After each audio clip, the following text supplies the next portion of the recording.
چالاکیەکانی بەرەنگاربوونەوەی توند و تیژی دژ بە ژنان بەردەوامی هەیە. مەڵبەندی 11 گەرمیان سیمینارێکی تایبەتی بۆ مەبەستە ڕێخست.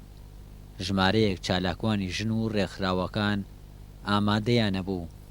یەکێتی نیشتمانی کوردستان خاوەنی شانازێکی گەورەیە لە مەسەلەی بەرەنگاربوونەوەی تند و تیژی لە چاکردنی ژیان و گوزەرانی ژنانی کوردستان کە بەوەی کە ئێمە خاوەنی ئەو شانازیە بووین کە لە سەردەستی جەنابی مام جەلال یاسای ئەحوالی شەخسی گۆڕانکاری تیاکرا هەموار کرایەوە و بە شێوەیەک کە لە بەرژەوەندی ژنان نابێت.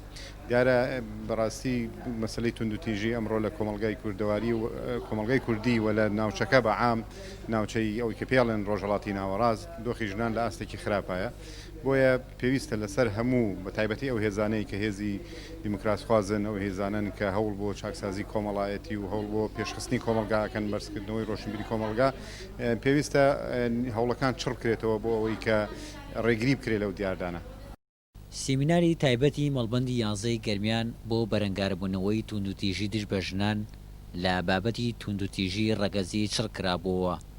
ئەو سیمینارە لە گفتوگۆیەکی کراوەدا بەڕێوە چوو بۆ ئەوەی باوەردی باس لە هۆکارەکانی تند و تیژی بکرێت لە کوردستان بە گشتی و لە گەرمیان بە تایبەت. لە چوارچێوەی 16 ڕۆژە گشتیەکە جیهانیەکەیە بەشداری چەند چالاکیەکمان کرد کە ڕێکخراوەکان ئامادەیان کردبوو و لەگەڵیان بووین هاوکاریان بووین. پاشان خۆمان کۆمیتە و بەشەکانمان سەرپشت کرد لەوەی هەر جۆرە چالاکیەک ئەنجامەدەن ئێمە پشتیوانیان لێکەین. و خۆمان ئەمڕۆ بەشی ڕاگەیاندنی مەڵبەند دوو سیمینارێکمان ڕێخست کە لە دوو بابەت یا دوو محازەرە پێک هاتبوو. بابەتی یەکەمیان تەواو پەیوەندی بە توندی تیژی ڕەگەزیەوە هەبوو. ئەو چالاکیانە کە بۆ ئێمە گرنگە لەبەرچی لەبەرەوە پرسی ژن خۆی پرسێکی گرنگە. تند و تیژی مەسەلەیەکی گرنگە، پەیوەندی بە گشتی بە ژیانەوە هەیە، پەیوەندی بە گشتی بە کۆمەلگاوە هەیە، پەیوەندی بە گشتی بە ئێستای پەروەردەوە هەیە، پەیوەندی بە نەوەکانی ئێستەوە هەیە، پەیوەندی بە نەوەکانی داهاتوە هەیە.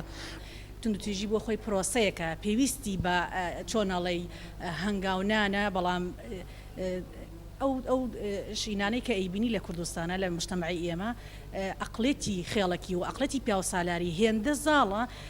ڕاستە چالاکوانانی بواری مافەکانی ژنان و چەندین ڕێکخرا و ئەمانە کار ئەکەن، بەڵام دەستیان خۆش بێ ئیشی باشیان کردووە پێشکەوت برێویاندا بە کۆمەلگا، بەڵام لە ئاستی چاوەڕوانی ژنانیە، لە ئاستی تموحی ژنانیە.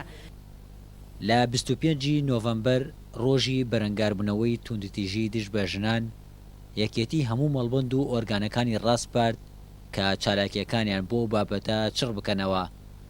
چالاکی و سیمینارەکانی تایبەت بە ژنان لەلایەن مەڵبەندی 11 گەرمیانەوە هەر لە چوارچێوەی ئەو بڕیارەی یەکێتیدایە. شاهۆ ئیبراهیم، گەلی کوردستان، کەلار.